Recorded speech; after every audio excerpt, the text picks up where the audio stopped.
Okay, now that we've made a scan, we're into the actual middle, the center of the sandwich here, the most important stuff.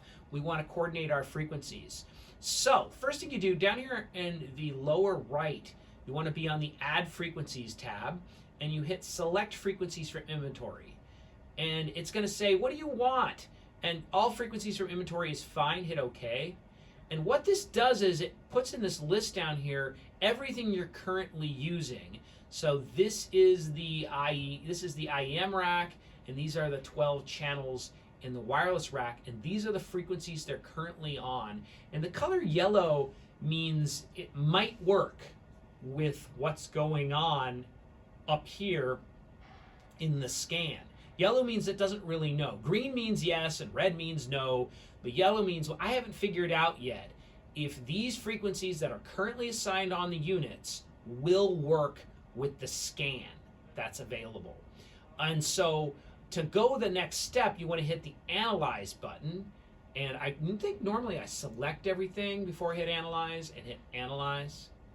And now it's saying, yo, some of these frequencies are completely incompatible. They actually line up, and this is kind of worth noting here, they're totally on top of other frequencies that are currently being used. And that makes sense, right? Because the reason why they're being used is we have these two items transmitting on those frequencies. And so the scan is saying you need to avoid those, and we need to avoid them because we're using them. And I did that on purpose. I had these mics on to show you that this would happen. Reality, what you really should do when you're doing this for real is turn off all your transmission, right? Turn off all your mics. And on the IEM rack, if you mind looking down here, Adelaide, you definitely want to turn off your transmission before you ever do a scan, so you don't have to avoid frequencies that you're creating yourself.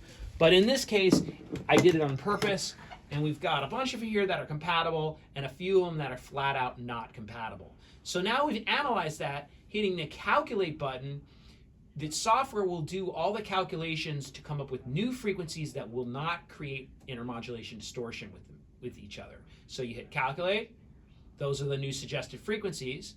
So now the whole list is green, and the last important step is Assign and Deploy. So click that, and it pops up with a list here, and it shows you all your channels and the names, and it shows you right now they all have 3 stars, and this means it's a good clean frequency. You get lower stars if there's more background noise. So in a bigger city, and sometimes when we're doing shows here at NESCOM, I will see lower stars, and what you can do is say Dan, Dan Lav, which is our most important Lav here at Cashman show here at NESCOM, we wouldn't want Dan on a 2-star or a 1-star. So what you can actually do is move Dan around. Is that how you do it? Or you move these around? There's a way to do it. I know how to do it.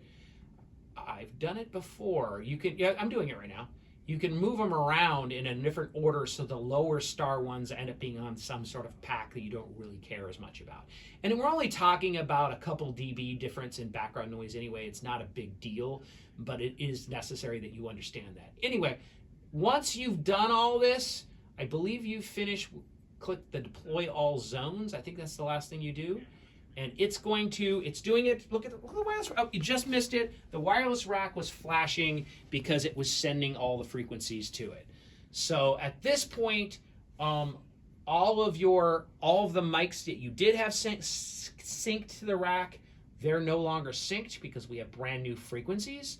So at this point, to complete this assignment, of course, you would want to go back and do new syncs.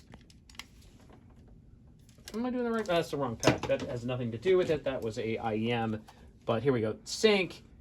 Give me a moment. Come on, buddy. Sync.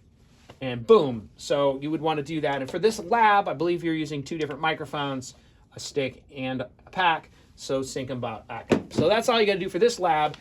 So that is the coordination process. Excellent. Next video.